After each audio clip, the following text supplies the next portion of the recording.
புதுச்சேரினாலே உடனே ஞாபகத்துக்கு வர்றது மணக்குள விநாயகர்,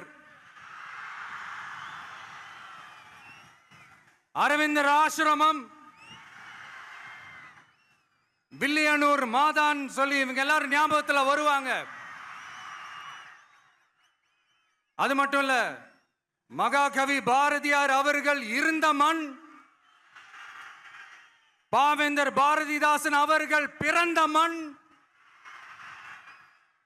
அது மாதிரி இன்னும் சிறப்புகளை அடுக்கிக்கிட்டே போலாம். ஆனா அரசியல்னு வந்துட்டா ஒரு முக்கியமான விஷயத்தை பத்தி நம்ம சொல்லி ஆகணும். 1977 புரட்சி தலைவர் எம்ஜிஆர் அவர்கள் தமிழ்நாட்டில் ஆட்சி அமைச்சாங்க. ஆனா அதுக்கு முன்னாடியே 1974 இங்க புதுச்சேரியில அவங்களோட ஆட்சி அமைஞ்சது.